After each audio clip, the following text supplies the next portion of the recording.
A veces uno puede simplemente superarlo Exacto. y ya dejar pasarlo por alto así. Exacto, Freddy, pero yo siento que muchas veces, o sea, eso requiere que uno sea también como que, o sea, que uno tenga ciertos pensamientos que lo ayuden a superar esa experiencia, ¿ya? Pero hay veces que fíjense que nos marca mucho. Yo por lo menos, yo no sé si les conté una vez la historia de una vez estando, yo estaba allá en noveno, estaba en el colegio y recuerdo que yo me sentía bien, pero estábamos, yo no sé, creo que estábamos como en una hora libre, si estábamos en una hora libre y estábamos como haciendo una tarea, yo estaba haciendo una tarea con una amiga y ella me mira, Marvin, ¿qué te pasa? Y yo, pues nada, no sé por qué. Y ella me dijo, no, Marvin, estás todo rojo. Entonces yo tuve que ir ella o alguna otra compañera me prestó un espejo y me vi que, es claro, tenía toda la piel roja, tenía todo el cuello rojo, abrí un poco la camisa, el pecho también estaba todo rojo y los brazos, pues, no tanto, pero ya se estaba empezando a enrojecer un poco. Entonces era que tenía una alergia, entonces me tocó ir a la secretaría, en la secretaría pues me dieron, bueno, llamaron a mi mamá, entonces me acuerdo que me llevaron de una señora por ahí por la casa, por ahí por el colegio, perdón, por ahí por el colegio y me tuvieron que inyectar porque estaba con la alergia. Entonces, Carlos, todavía es la hora que yo no sé qué fue, pero yo creía que había sido por el huevo. Y yo, la verdad, a mi Freider me dio mucha cosa, incluso sin saber qué era, me dio mucha cosa y yo no comí más huevo durante muchísimo tiempo pensando que me iba a caer mal, que va, cuando después me atreví a comer huevo para ver si de verdad era lo que me caía mal, de hecho, pues, no me cayó mal. Y de hecho, Carlos, yo nunca he vuelto a tener una alergia así. Eso yo no sé qué habrá sido, ese día que habrá sido, porque eso fue antes de hora de almuerzo, o sea, yo ni siquiera había almorzado, solamente fue algo del desayuno o algo, quién sabe qué, o algo en el ambiente, no tengo ni idea qué habrá sido. Entonces, y a mí por lo menos a mí me marcó un poco eso, de una manera que sí, me parece que como tú dices, Freider, es un poco equivocada, es un poco apresurada, pero que nosotros normalmente hacemos. Creemos que eso nos da como cierta ventaja porque, o sea, de alguna manera como que ya nosotros nos anticipamos a que no, y prevenimos que nos vuelva a suceder algo así. El cuento es que muchas veces lo hacemos de manera equivocada porque partimos de información muy limitada. No, no hasta que yo, hasta donde yo sé, no.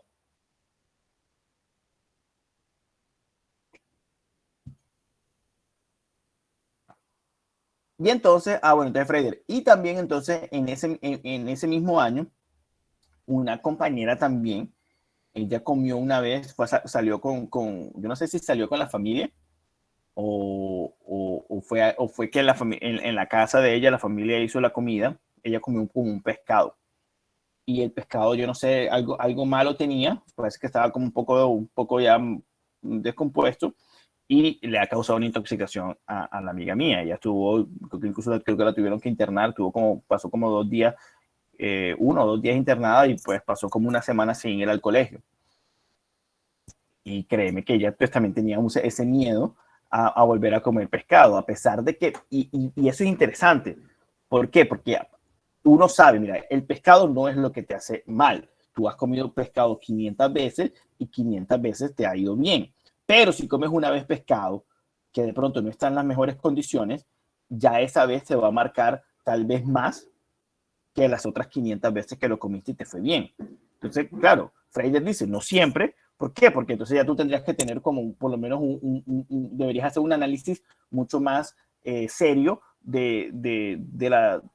sí, de la decisión que estás tomando. Porque entonces la cuestión es esta. Entonces la cuestión es que ya tú puedes analizar mucho más cuidadosamente lo que ha sucedido. Entonces tú dices, ok, listo, esto fue un caso excepcional, es una experiencia, pues, que tiene, pues, unas circunstancias muy particulares, que era que este pescado estaba malo, parece que nadie se dio cuenta, que de pronto no quedó bien refrigerado y pues terminó causando la intoxicación. Pero eso no significa que todos los demás pescados que te vayas a comer, pues, estén así. Entonces la cuestión es, como digo, como nosotros creemos que es ventajoso prevenir y evitar que suceda algo así, pues entonces nosotros creemos que de pronto es ventajoso apartarnos absolutamente de todo el pescado.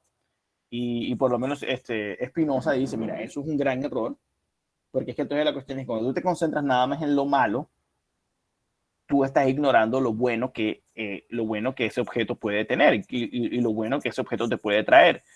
Entonces, claro, entonces la cuestión, concentrarse en lo malo es concentrarse solamente en un pequeño aspecto de todo lo que es el objeto. Entonces, por lo menos cuando yo me concentro en la experiencia mala que tuve con el pescado, yo nada más me concentro en eso y no me concentro también en todo, de pronto, todos los nutrientes que el pescado me puede ofrecer. Entonces dice Spinoza, si ves por qué es malo que tú te concentres y tú rechaces algo solamente por una experiencia que has tenido mala, porque entonces te estás perdiendo de todas las cosas buenas que te puede traer, solamente por concentrarse en aquello. Entonces, lo que dice Freider es muy cierto, no todo el mundo lo hace porque no todo el mundo lo piensa de esa misma manera, pero sí siento que es más común pensar en la ventaja de alejarse de aquello que a uno le ha caído mal. Peor, peor es sobre todo cuando uno ve que a alguien le cae mal algo y entonces ya uno asume que de pronto a uno también le va a caer mal y uno también se aleja de eso. Como por lo menos si yo veo que por lo menos a Marta le cae mal un medicamento, entonces yo digo, listo, no voy a tomar ese medicamento porque a Marta le cayó mal. Ay, ¿tú cómo sabes que a ti también te va a caer mal? De pronto Marta es alérgica a uno de esos, a los componentes de ese medicamento, o de pronto Marta estaba en un momento, estaba, pues el cuerpo no estaba como también dispuesto y le cayó mal. Eso no significa que a mí también me vaya a caer mal. Entonces es difícil, o sea, no es lo mejor tomar ese tipo de decisiones, porque de hecho, la verdad, no son las mejores decisiones. De hecho, lo hacen a uno, pues, apartarse de cosas que lo pueden beneficiar. Pero yo sí siento que es muy común que nosotros pensemos de esa manera. Por lo que les digo, porque creemos que al evitar esas situaciones, pues estamos ganando como un tiempo, estamos pues teniendo una ventaja.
Entonces la cuestión, a mí me parece que por lo menos, si volvemos al mismo tema del tedio, que es interesante, es raro porque, como digo, o sea, el tedio no me hace pensar que algo sea malo,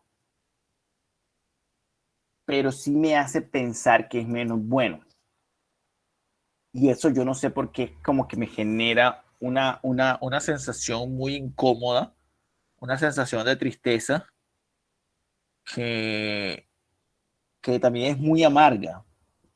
Por eso es que aburrirnos no es agradable, a nadie le gusta aburrirse. Y siento que tiene la desventaja el aburrimiento en general, o sea, por lo menos en relación de pronto como al dolor o al miedo o a la consideración de que algo es malo, es que no sé, pareciera que como que el tedio es más estable, o sea, dura más. Como listo, yo creo que por lo menos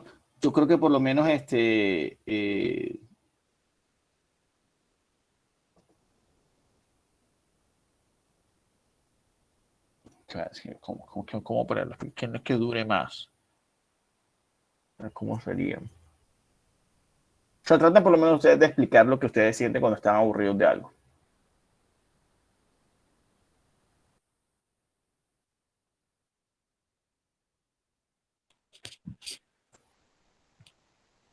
Como fastidio. Ujú. O sea, pero es que eso sería por lo menos pensar que algo ya es, o sea, por lo menos, ¿qué significa sentirte fastidio por algo? Significa que no quiero hacer esa cosa o no quiero comer cierta cosa o Ujú. estoy cansada de escuchar la misma canción todo el tiempo, por ejemplo. Sí, claro, o sea, Entonces, Yeah. es como, ajá, eso. Cuando no se disfruta. Exacto. Pero incomoda. A ver, si es muy grande el aburrimiento, Sí. sí. O sea, entonces, esa es que es la cuestión, por lo menos. O sea, yo sé que yo no disfruto, porque es que, listo, está bien, hay cosas que uno de pronto no le generan placer, pero no necesariamente, pues, pues generan como incomodidad. Como les digo, por lo menos hay ciertas canciones o cierto tipo de música que a mí no me gusta y no me genera, pues, mucho placer, pero tampoco me genera incomodidad. O sea, puedo tolerarlo perfectamente. Hay otras canciones que sí, por lo menos sí me molestan, porque ya sí me parecen como incómodas, me parecen sí ya desagradables.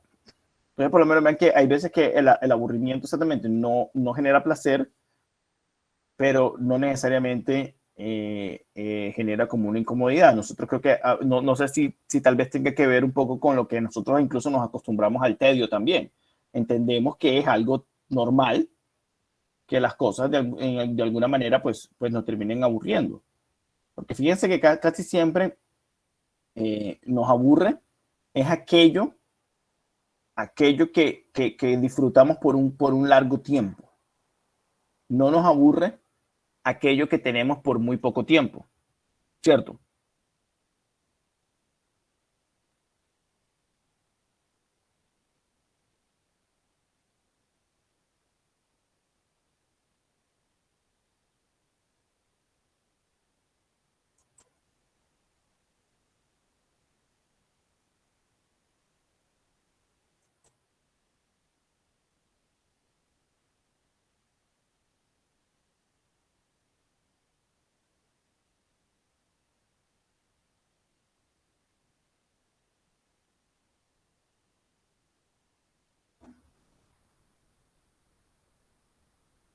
O si podrían considerar que algo los aburre a pesar de disfrutarlo por muy poco tiempo.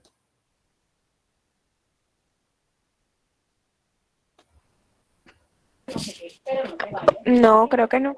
Cierto que no, porque es que la cuestión, por lo menos ahora cuando yo ponía el ejemplo de Bridgerton y que de verdad había sentido que era aburrida, o sea, aburrido ahí en ese sentido es más bien como que no la encontré entretenida, que no sentí que era de mi gusto.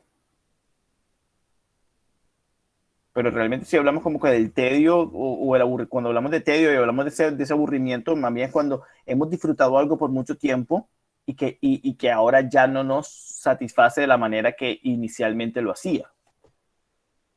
Entonces, para poder nosotros establecer esa diferencia entre un principio y el momento, y entre el principio, entre lo que experimentábamos al principio y lo que experimentamos ahora, ha debido pasar un tiempo. Si no, no podríamos comparar. Entonces, a eso me refiero eso es lo que me quería referir con el aburrimiento de que pues es una cosa pues que requiere como una mayor duración. Y es porque, o sea, para poder hacer esa comparación, para poder, como que de alguna manera hay una comparación envuelta en el aburrimiento para poder estar en condición de hacer esa comparación, debe pasar un tiempo.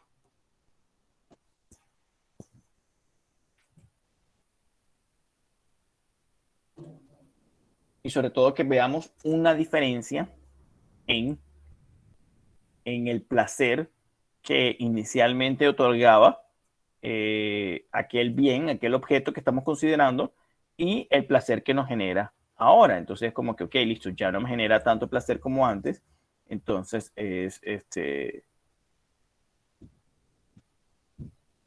ahí ya yo puedo decir que entonces puedo sentir como un aburrimiento. ¿Por qué?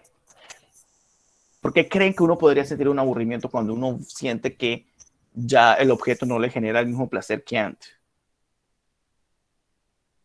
¿En qué consiste ese aburrimiento? Quizá la monotonía. Ok, pero ¿cuáles serían, ¿cuáles serían como las consecuencias de eso? Porque yo por lo menos yo siento que el cielo, por lo menos si el cielo es azul todo el tiempo, pues tal vez me haga extrañar un poco los días lluviosos, los días nublados, pero no siento que me aburra del cielo despejado todo el tiempo. O sí nos podemos aburrir de cosas como esa.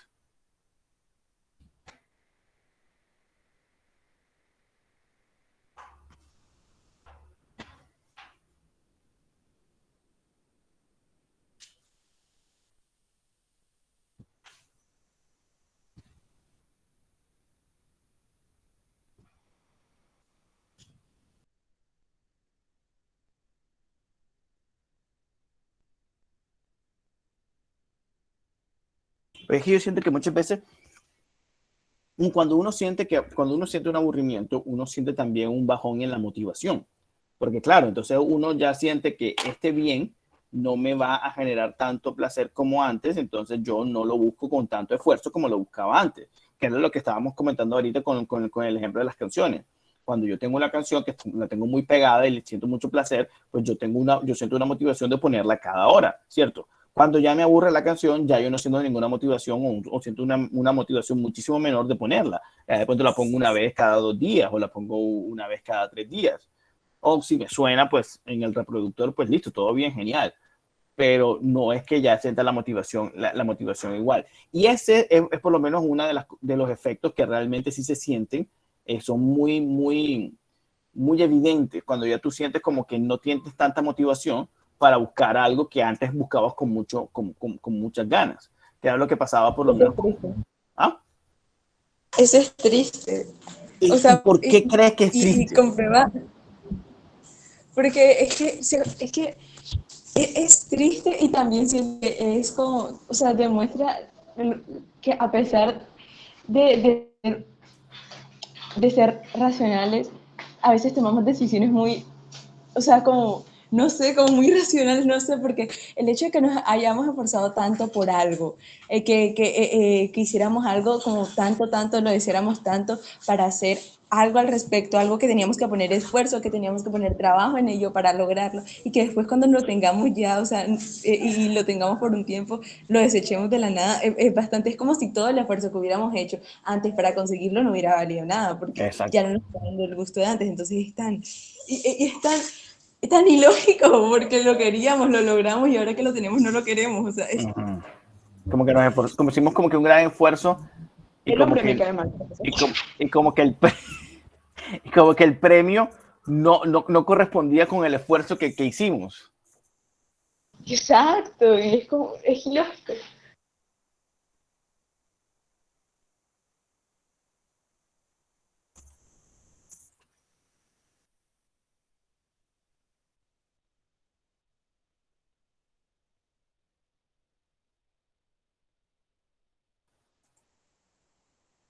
Profesor, ¿usted podría decir que el tener sentimientos, o sea, es que no sé cómo llamar al aburrimiento, un estado, el tener sentimientos o a veces ciertos estados específicos arruina nuestra capacidad racional? Pues yo no sé ¿Qué si diría al arruinar, que respecto? arruinar es un término como un poco fuerte, pero que sí influyen y que nos hacen pensar tal vez de una manera desordenada, tal vez nos hacen sacar conclusiones equivocadas, sí, con seguridad, eso sí. Profesor, entonces, o sea, cuando hablamos de que nosotros, cuando se dice que el hombre es superior a los otros animales por tener la razón y esto y lo otro, entonces realmente no somos tan superiores como creemos, porque si tenemos la razón y tenemos también otras habilidades que interfieren en nuestra capacidad de razonar bien en lo que consideramos que es correcto, entonces no es que seamos de hecho tan superiores como creemos que somos. Ok. Pero, Chari, yo creo que el tema de la razón, o sea, más que hacernos como superiores, es que nosotros seguimos siendo animales y el tema de la razón sería como un agregado al hecho de que somos animales. No es como que nos, Es que yo estoy hablando de aquellos que consideran... Apaga el micrófono, que no voy a escucharme el eco. Yo estoy hablando de aquellos que consideran, porque muchos filósofos que creo que hemos leído acá, no sé si fue con el profesor Kingston, había una parte en el que decía claramente que nosotros éramos superiores por el hecho de que nosotros teníamos la razón, teníamos esa razón que nos diferenciaba tanto a los animales, y eso era cuando yo decía que, por ejemplo, cuál era la diferencia entre nosotros y un camaleón, que tenía una habilidad distinta a los demás, que era camuflarse, que yo no sé si el profesor se acuerda cuando yo hablaba de eso. por eso, pero no me has dicho que no me has dicho que estoy mal. Es como dos casas, imagina dos casas, ya. Parten de la misma base que es un terreno, tierra, no importa. Y independientemente de cómo vaya a construir la casa, si es un edificio o es una cabaña o algo, parten de la misma base que es piso, suelo. De la misma manera, nosotros partimos de la misma base que somos animales, solo que pues cada animal tiene como cosas diferentes, como el camaleón que se puede camuflar. Y en el caso de las personas, pues tenemos la razón que sería ese agregado. Es que yo no estoy tratando de decir que tú estás mal, porque de hecho yo estoy de acuerdo contigo.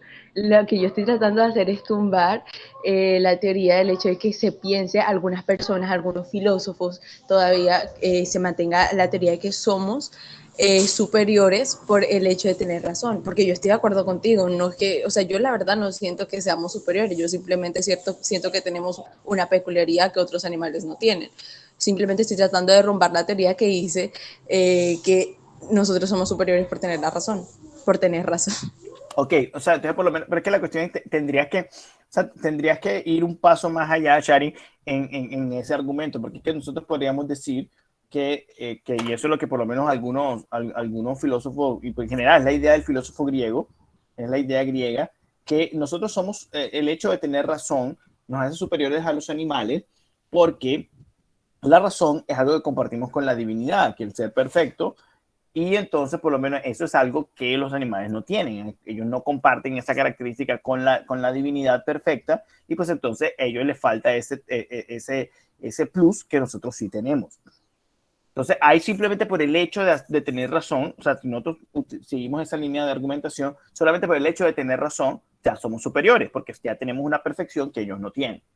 Ya, entonces tú, por lo menos tú tendrías que ir un paso más allá y decir, mira, bueno, ok, o sea, es como por lo menos, es como si tú me dijeras que yo soy el mejor futbolista del mundo, como si yo te dijera, yo soy el mejor futbolista del mundo porque tengo piernas y tengo una bola, y tengo una bola. Obviamente, a mí eso no me hace el mejor futbolista del mundo, ¿cierto?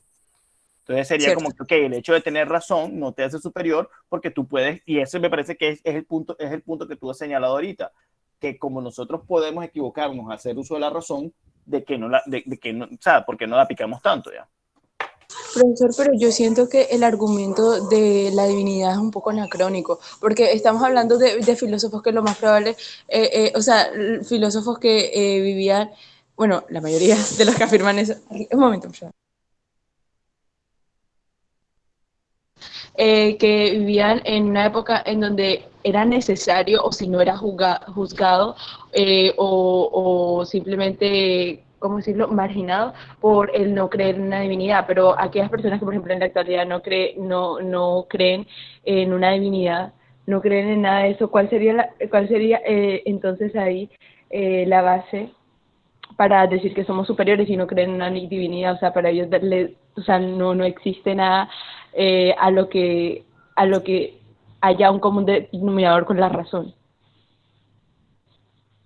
Pues bueno, no sé, la verdad, habría que por lo menos mirar cada caso, pero uno podría decir que de pronto incluso entender la razón como, o sea, sí, o tomar la razón como aquella capacidad de poder explicar los fenómenos, o de poder decir, dar una explicación pues, más o menos coherente de los fenómenos, pues ya nos hace por lo menos más capaces de ciertas cosas. Sin embargo, yo creo que muchas de esas personas que de pronto no apelen a ese argumento de ese plus o de esa similitud que tenemos con la razón, con la divinidad, pues no defenderían de pronto una superioridad del ser humano, porque creo que caerían o fácil, sí, tendrían que asumir una posición parecida a la tuya, Shari.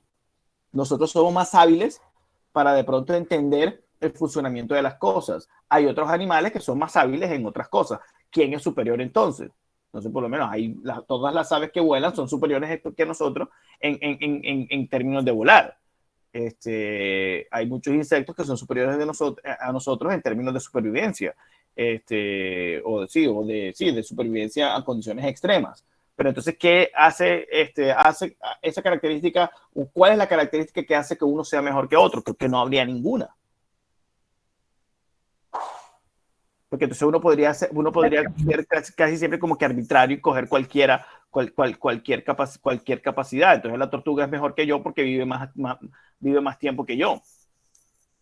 Exacto, y eso es lo que yo siento que hacen cuando dicen que somos superiores. Siento que, digamos, sí, pero ya está regañando a mi hermana. Un momento. Anda, partió algo. Partió algo. Un momento.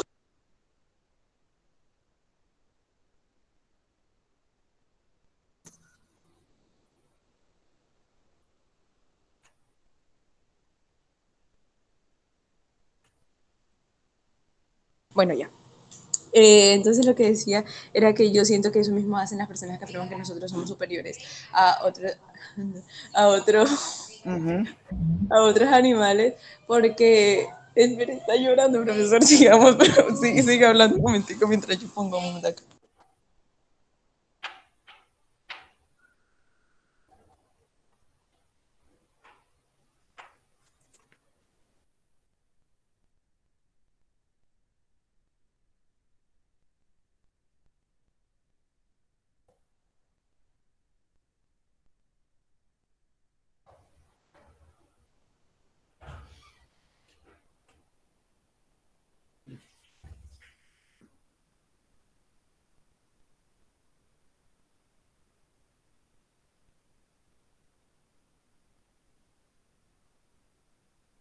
Pues yo no sé, no sé si alguna vez les ha hablado hay una frase que es muy famosa que y es muy citada por los filósofos, que es una frase del poeta Virgilio, que dice así: feliz es quien puede conocer las causas de las cosas. Entonces, o sea, esa felicidad, entendida como la perfección, como la mejor forma de vida, está relacionada con conocer las causas de las cosas, con de alguna manera, pues, es como entender a profundidad cómo funcionan las cosas, por qué, por qué los fenómenos que nosotros experimentamos suceden como ellos suceden. Entonces, claro, si nosotros entendemos por lo menos si nosotros nos agarramos de esa frase, en que feliz es quien conoce las causas, pues entonces va a ser un poco difícil atribuirle algún tipo de felicidad o de algún tipo de perfección a los animales, porque pues no tienen esa capacidad de conocer las causas. De hecho, incluso, pues, o sea, ellos por lo menos, los griegos no son tontos, ellos saben que los animales tienen unas capacidades mayores que nosotros, capacidades físicas, de fuerza, hay unas habilidades impresionantes que los animales tienen que nosotros ni por ahí tenemos. Pero ya el hecho de que tengamos la razón y que la razón nos permita conocer las causas de las cosas, ya eso nos da una gran ventaja. O sea, y eso por lo menos habría que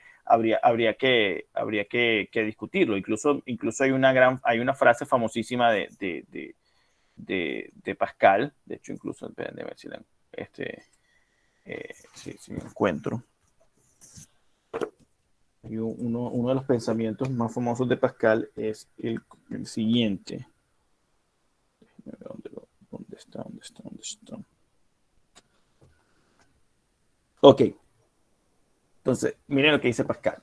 El hombre no es más que una caña, la más débil de la naturaleza, pero es una caña pensante. No es necesario que se arme el universo entero para destruirla.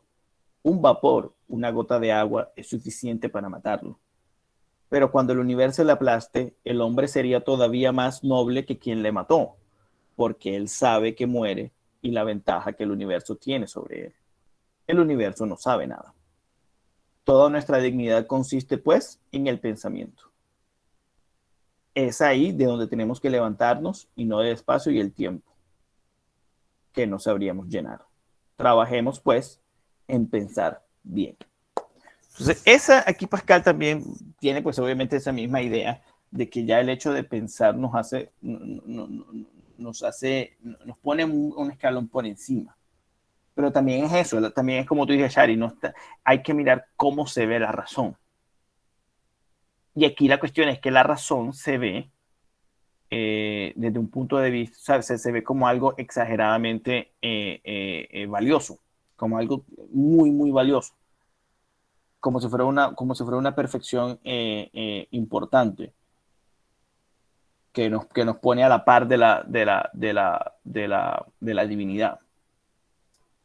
Y eso, pues, no es como me parece a mí que Shari por lo menos tiene un punto en eso, y es que no es algo que sea totalmente evidente. Einstein lo dice, pues, y el ateo, pues al ateo ese argumento pues se le cae rapidito, o nadie puede convencer a un ateo con ese argumento porque, pues, ¿cómo lo va a comparar con una cosa en la que no cree? Entonces la otra cuestión sería, por lo menos, entonces ya listo, vamos a mirar por lo menos en términos de supervivencia, ¿qué nos permite la razón? O si la razón es una ventaja en términos de supervivencia. Entonces, como nosotros podemos conocer las causas de las cosas, podemos, y es por ejemplo lo que dice Cicerón en el de Oficis, el animal, o sea, como que el animal no es que no tenga memoria, no es que no tenga experiencias como nosotros, sí las tiene. El problema es que el alcance de la experiencia y el alcance de la comprensión que tiene de las cosas es muy limitado, es muy corto. Entonces la memoria suele ser más corta y pues la capacidad de prevenir, de prever el futuro, pues es muy corta. La del ser humano, gracias a la razón, pues, y sobre todo porque entendemos las causas de las cosas, que entender las causas de las cosas también significa entender las conexiones de las cosas. Sabemos de dónde viene esto y sabemos qué puede generar esto. O sea, tenemos un objeto A o un fenómeno A. Podemos saber de dónde provino el fenómeno A y cuáles son los efectos que tiene ese fenómeno A. Entonces, la razón que nos permite conocer tanto el pasado como el futuro. En cambio, el animal vive más que todo como en el presente. Entonces, esa sería como la gran diferencia, diría Cicerón, entre el animal y el ser humano. Ahí me parece que uno podría pensar, listo, eso nos da unas ventajas en términos de supervivencia, porque el hecho de poder prevenir lo que viene, pues realmente nos puede ayudar muchísimo. Pero aquí hago yo la pregunta, ¿y acaso los animales no previenen también ciertas cosas? O sea, a pesar de que obviamente es un conocimiento muy limitado, basado únicamente en las experiencias que tienen, no también previenen ciertas cosas. O sea, porque, o sea, así como nosotros, o sea, miren por lo menos los animales, que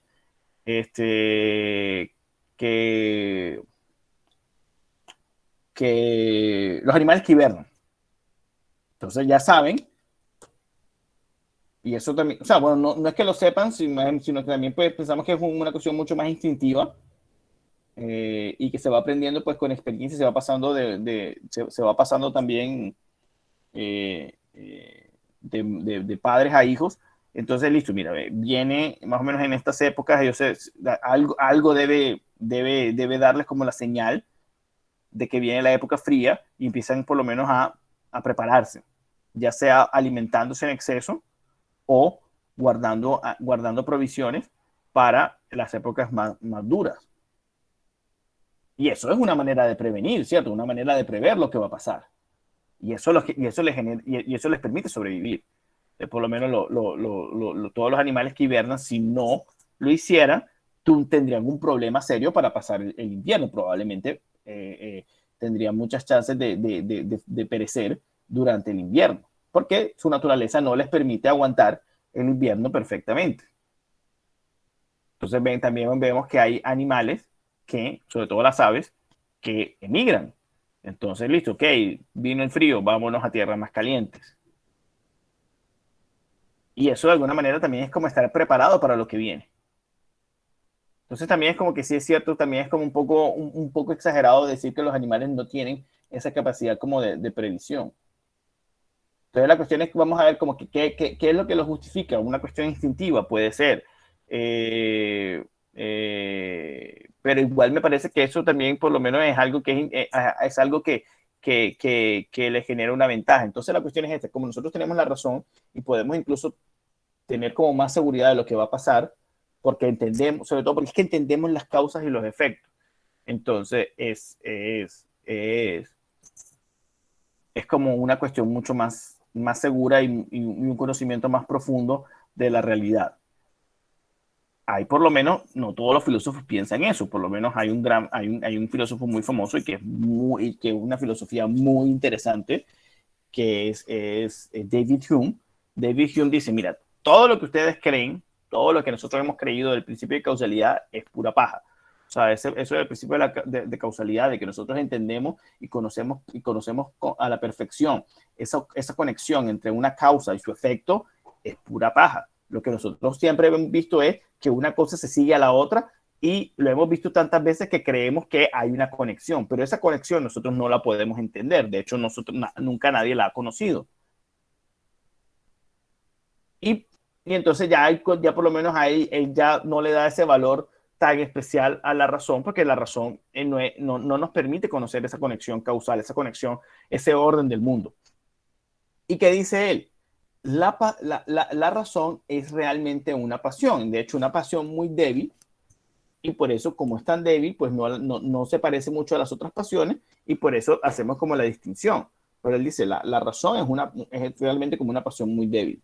Y la razón está subordinada a la pasión. ¿Por qué? Porque entonces yo primero tengo que tener un deseo, debo tener como alguna motivación para yo luego ponerme a pensar en las cuestiones. Entonces, por ejemplo, un ejemplo sería, yo quiero bajar un coco.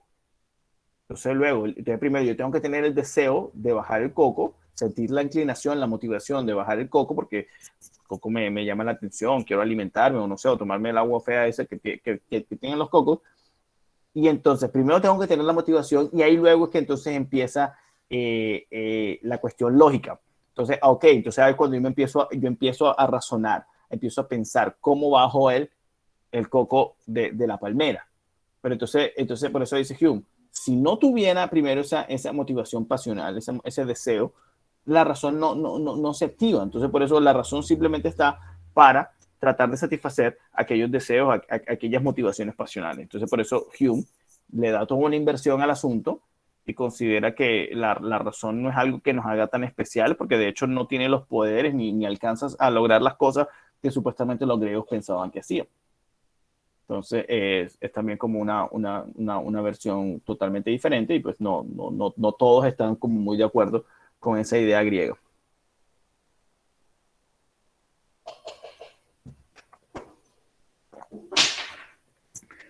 Bueno, muchachos.